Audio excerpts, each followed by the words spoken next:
Assalamualaikum warahmatullahi wabarakatuh. Bertemu lagi dengan saya. Mari kita belajar SKD untuk persiapan CPNS tahun 2025. Hari ini kita akan belajar tentang Pancasila, TWK. Oke, langsung saja ke soal nomor 1. Coba kalian cari jawabannya yang mana yang benar. Sudah ketemu? Kalau gitu, mari kita bahas. Pancasila sebagai dasar negara Indonesia memainkan peran penting dalam memperkuat persatuan dan kesatuan bangsa. Bagaimana Pancasila sebagai dasar negara Indonesia memperkuat persatuan dan kesatuan bangsa? Kuncinya, Pancasila memperkuat persatuan dan kesatuan. Bagaimana caranya? A. Mendorong masyarakat untuk menghargai keberagaman budaya. Keberagaman budaya ini fokus ke kebudayaan. Jadi A ini kurang tepat, kurang pas. B. Menjadi pedoman dalam pembuatan undang-undang yang adil. Oke, kalau undang-undang berarti Pancasila sebagai nilai instrumentasi. Secara tidak langsung memang iya mengarah ke persatuan dan kesatuan. Tapi secara langsung ini bukan cara untuk memperkuat persatuan dan kesatuan. Secara tidak langsung memang iya. C. Menyediakan kerangka moral untuk perilaku warga negara. Kerangka moral untuk perilaku berarti ini fokus untuk perbuatan perilaku dari warga atau masyarakat. Kurang pas. Yang D, mengarahkan pembangunan nasional yang berkelanjutan. Jadi pembangunan nasional ini ya ngarahnya ke politik, sosial, ekonomi. Politik bagaimana bisa lebih maju, lebih baik, lebih demokratis, lebih jujur lah, bagus. Sosialnya juga ada peningkatan, kesenjangannya berkurang, menuju yang lebih baik. Tidak ada kesenjangan. Pembangunan ekonominya maju, terus ekonomi masyarakat, kebutuhan masyarakat terpenuhi. Ini bisa mengarah ke persatuan dan kesatuan secara tidak langsung. Tetapi pembangunan nasional ini secara tidak langsung itu mengarah ke persatuan dan kesatuan, tetapi tidak secara langsung. Kalau secara langsung pembangunan nasional ini mengarah dari pembangunan politik, pembangunan sosial, pembangunan ekonomi. Ini yang mengarah secara langsung. Jadi yang D ini kurang tepat. Yang E, membentuk identitas nasional yang kuat dan bersatu. Di sini kuncinya bersatu. Dengan bersatu berarti memperkuat persatuan dan kesatuan bangsa. Jadi jawabannya yang E. Lanjut nomor 2. Kalian cari jawabannya mana yang benar. Oke? Kalau sudah, mari kita bahas. Banyak korban musibah longsor yang terjadi di Indonesia mendorong kita untuk bersatu dan saling menolong. Apa dampak sosial? Di sini kuncinya dampak sosial. Dampak sosial. Apa dampak sosial utama jika kita tidak membantu korban bencana tersebut? A. Menurunnya semangat gotong royong dalam masyarakat. Apakah ini dampak sosial? Kalau gotong royong itu mengarah ke fisik, berarti bukan dampak sosial. Kuncinya gotong royong, berarti bukan. Yang B. Korban longsor akan kesulitan mendapatkan bantuan yang mereka butuhkan. Kesulitan mendapatkan bantuan. Nah ini juga bukan dampak sosial ya. Berarti dampak secara fisik, dampak dari bentuk. Yang C, menurunnya rasa kemanusiaan dalam masyarakat. Kemanusiaan itu berarti mengarah ke sosial. Oke, kita keep dulu. Yang D, meningkatkan ketenggangan sosial di masyarakat. Ketenggangan sosial. Ketenggangan itu merupakan sosial, berarti bisa dampak sosial juga dari tanah longsor. Tapi kalau ketegangan sosial ini lebih mengarah, lebih dampak dari perselisihan mungkin. Nah, ini bisa ada ketenggangan sosial atau ada perbedaan kaya dan miskin. Ini berdampak dari sosial, ketenggangan sosial ini berdampak juga. Tapi kalau tanah longsor ini secara tidak langsung tidak mengarah ke ketegangan sosial. Jadi yang D kurang pas. Yang E, menurunnya rasa kepedulian terhadap sesama. Kepedulian ini juga sosial. Nah, sekarang antara C dan E ini yang benar yang mana? Musibah tanah longsor tapi dampak sosial. Jika kita tidak membantu apa? Menurunkan rasa kemanusiaan atau menurunnya rasa kepedulian. Peduli ya memang mengarah ke ini bisa yang E. Tapi saya lebih mengarah yang C. Yang E ini bagus, tapi saya lebih mengarah ke yang C. Menurunnya rasa kemanusiaan dalam masyarakat. Karena musibah tanah longsor ini rasa kemanusiaannya, kalau kita tidak menolong, rasa kemanusiaan kita itu di mana? Tapi kalau kepedulian ini lebih mengarah ke ya bisa musibah, tapi kayak kita harus peduli kepada masyarakat yang putus sekolah. Kayak seperti itu. Bukan mengarah ke bencana. Ya bisa mengarah ke bencana. Tetapi kalau mengarah ke musibah, bencana, itu lebih ke kemanusiaan. Bagaimana kemanusiaan kita? Jadi jawabannya yang C. Mungkin kalian ada yang menjawab E, silahkan tulis alasan kalian kenapa milih E, tulis di kolom komentar. Oke, kita lanjut nomor 3. Kalian cari jawabannya terlebih dahulu. Kalau sudah ketemu, mari kita bahas.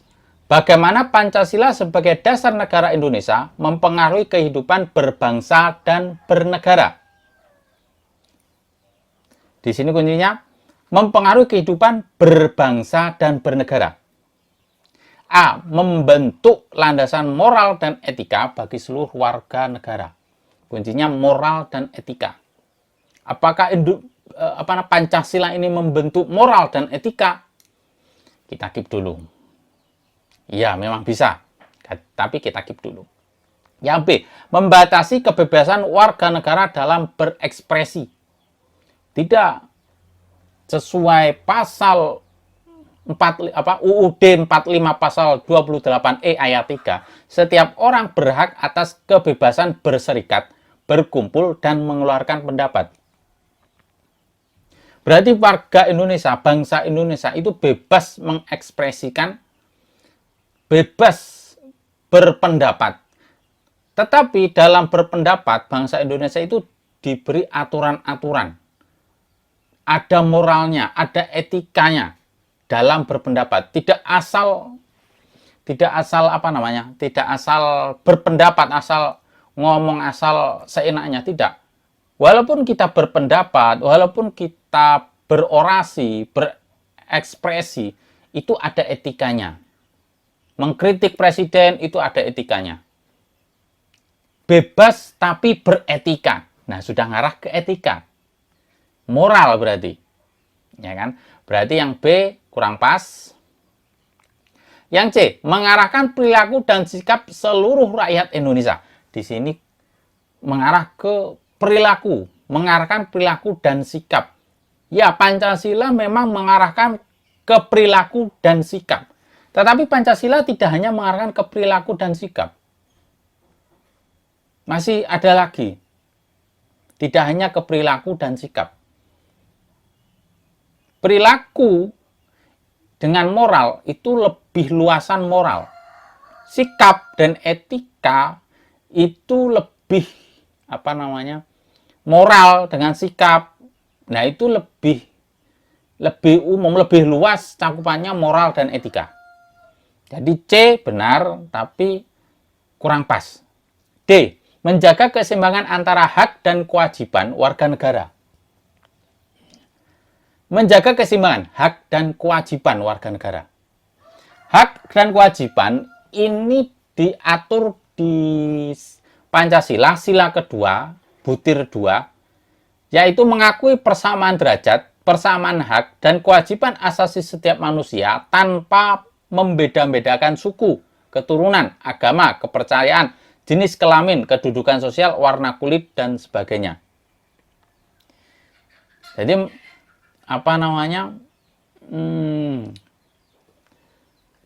mengakui persamaan derajat, persamaan hak, dan kewajiban. Jadi, masalah hak dan kewajiban, kita sebagai warga negara itu semuanya sama. Haknya sama, kewajibannya sama, sama-sama membayar pajak, sama-sama diberikan pelayanan. Tetapi kalau dalam kenyataannya itu berbeda dalam pelayanan, nah itu oknumnya orangnya, tetapi secara keseluruhan hak dan kewajiban itu sama, tidak dibeda-bedakan. Oke. Tentang hak dan kewajiban ini juga disinggung di sila keempat, butir pertama. Sebagai warga negara dan warga masyarakat, setiap manusia Indonesia mempunyai kedudukan hak dan kewajiban yang sama. Hak dan kewajiban yang sama. Itu kalau 4. Berhak memilih, berhak dipilih. Nah, kalau sila keempat itu hubungannya kan kemusyawaratan. Jadi, hak dipilih, kewajiban memilih itu sama. Terus yang kemudian di sila kelima itu ada juga tentang hak dan kewajiban di butir ketiga. Menjaga keseimbangan antara hak dan kewajiban. Menjaga keseimbangan antara hak dan kewajiban warga negara. Nah, yang D ini mengarah ke sila kelima. Menjaga keseimbangan antara hak dan kewajiban. Mengarah ke sila kelima. Sedangkan Pancasila itu tidak hanya sila kelima butir 3. Tetapi ada sila pertama, sila kedua, sila ketiga, sila keempat. Jadi hak kewajibannya saja itu ada di sila kedua, ada sila keempat. Belum lagi butir-butirnya sila-sila yang lain. Nah, jadi D ini terkhususkan di sila kelima, butir ketiga. Masih belum mencakup sila semuanya. Memang benar D, tapi belum mencakup keseluruhan dari sila. Yang E, menyatukan berbagai unsur kebudayaan dalam satu kesatuan. Nah, di sini menyatukan berbagai unsur kebudayaan, menyatukan kebudayaan. Kebudayaan saya kira kita nggak bisa menjadikan satu. Kalau kita menjadikan satu, budaya A, budaya B, budaya C dijadikan satu, maka akan terbentuk budaya baru, dan ini bukan budaya A, budaya B, budaya C. Kalau terbentuk budaya baru berarti meninggalkan budaya A, B, C dong. Jadi ini kurang pas. Mempersatukan budaya. Atau kalian bisa berpendapat lain, apa yang dimaksud menyatukan berbagai unsur budaya? Silahkan kalian tulis di kolom komentar. Tapi bagi saya saya itu mengarah kalau yang ini menyatukan berbagai unsur budaya. Saya itu kepikiran beberapa budaya dijadikan satu, maka akan muncul budaya baru. Nah, kalau muncul budaya baru, itu kan bukan budaya asli. Kecuali dijadikan satu budaya-budaya yang lain, dijadikan satu, tetapi budaya-budaya yang lain tetap ada. Ini hanya simbol untuk persatuan, misal seperti itu. Ya oke lah. Jadi dari A, B, C, D, E ini saya kira yang A yang lebih tepat, yang A. Karena moral dan etika. Moral ini mencakup dari moral dan etika ini bisa mencakup perilaku dan sikap, hak dan kewajiban. Ini mencakup. Yang C, D ini bisa, benar, tapi belum bisa mencakup keseluruhan. Hak dan kewajiban saja, khusus ke yang D ini khusus ke sila kelima, ya kan? Kalau yang C mengarah ke perilaku dan sikap, hanya sikap kita. Masih ada yang lebih luas pemahamannya, yaitu moral dan etika. Kita lanjut nomor 4. Kalian cari dulu jawabannya yang mana. Kalau sudah, mari kita bahas. Oke. Sila ketiga Pancasila berbunyi Persatuan Indonesia. Prinsip ini menekankan pentingnya persatuan dan kesatuan bangsa. Pernyataan berikut ini yang paling mencerminkan penerapan sila tersebut adalah mengutamakan kepentingan bersama di atas kepentingan pribadi demi kesejahteraan nasional. Nah, kepentingan bersama. Oke. Persatuan Indonesia, kepentingan bersama. Kepentingan bersama kita dahulukan daripada kepentingan pribadi. Ini bisa mengarah ke persatuan. Kita keep dulu. Ini bisa nomor A. Maksudnya pilihan A. Ini bisa mengarah persatuan Indonesia. Yang B, membangun kerjasama antar daerah untuk meningkatkan kesejahteraan bersama. Ini di sini kerjasama antar daerah bisa mengarah ke persatuan Indonesia. Namun membangun kerjasama antar daerah. Berarti persatuannya hanya ke daerah tersebut. Kerjasama. Bisa. Tapi belum mencakup keseluruhan. Kerjasama antar daerah. Daerah. Kesejahteraan bersama. Ini bisa. Oke lah, kita keep dulu.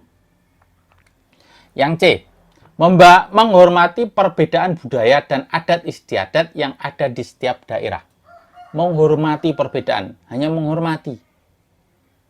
Belum ada menghormati, tetapi misal kita menghormati tapi perilaku kita masih mementingkan diri kita sendiri, tidak menghormati. Nah, berarti cakupannya itu belum luas. Kalau menghormati itu maksudnya seperti itu, menghormati perbedaan budaya yang lain, hanya menghormati, masih belum luas cakupannya. Yang D, melakukan gotong royong dalam setiap kegiatan masyarakat.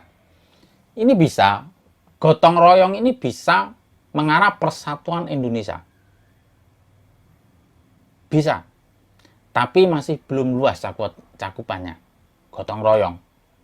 Yang E, mengadakan kegiatan nasional yang melibatkan semua suku dan golongan.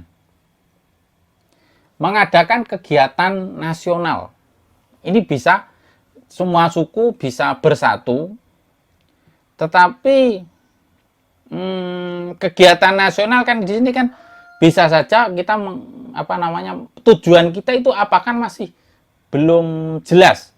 Ini bisa mengadakan kegiatan nasional yang melibatkan semua suku dan golongan. Ini bisa mempersatukan Indonesia, tapi belum lengkap lah, belum selengkap yang A. Kepentingan bersama ini sudah mengarah ke kepentingan bersama. Tapi yang E ini hanya hanya kegiatan nasional yang melibatkan semua suku. Bisa saja orangnya ini mengadakan masih ada kepentingan lain kan masih bisa. Tetapi kalau kepentingan bersama diutamakan, nah ini jelas ngarahnya ke persatuan, sudah ngarah. Jadi jawabannya yang A. Kepentingan bersama di atas kepentingan pribadi. Itu mengarah ke persatuan Indonesia. Nomor 5. Kita langsung bahas saja. Pancasila sebagai dasar negara, ini kebanyakan ayat. Pancasila sebagai dasar negara Indonesia memiliki nilai-nilai yang harus diterapkan dalam kehidupan berbangsa dan bernegara. Salah satu nilai yang penting adalah persatuan, mengarah persatuan. Dalam situasi saat terjadi konflik antara kelompok masyarakat, tindakan apa yang paling tepat dilakukan untuk menjaga persatuan? Di sini kuncinya adalah konflik antar kelompok. Nah, ini konflik. Apa yang kita lakukan jika terjadi konflik? A. Mengadakan pertemuan bersama. Oke, pertemuan bersama untuk membahas dan menyelesaikan perbedaan. Nah, ini kuat. Tapi kita baca yang lain. B. Menghindari kelompok konflik. Nah, ini menghindari kelompok yang konflik untuk menjaga ketenangan. Ini tidak menyelesaikan masalah karena kita menghindari. C. Menyampaikan aspirasi melalui media sosial dengan harapan didengar oleh pihak terkait. Kalau didengar, ini gimana? Apa? Ya kalau malah terjadi konflik, terdapat kesalahpahaman. Yang C. Ini kurang pas ini, yang C. Yang D. Mengajak tokoh masyarakat untuk menjadi penengah dari permasalahan.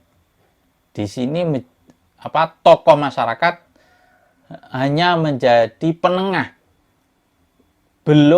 Di sini belum dibahas menyelesaikan. Ini bisa. Jakib dulu ya. E. Menjalankan aktivitas sehari tanpa terlibat dalam konflik. Nah, ini tanpa terlibat konflik. Nah, ini tidak menyelesaikan masalah. Berarti antara A dan D. A ini tokoh masyarakat untuk menjadi penengah, masih penengah. Tetapi yang A itu mengadakan pertemuan bersama untuk membahas dan menyelesaikan perbedaan. Nah, membahas dan menyelesaikan perbedaan. Jadi, ini lebih komplit yang A. Jadi, jawabannya adalah yang A. Oke, itu tadi 5 soal. Semoga bermanfaat. Semoga kita lolos PNS di tahun ini. Amin. Al-Fatihah.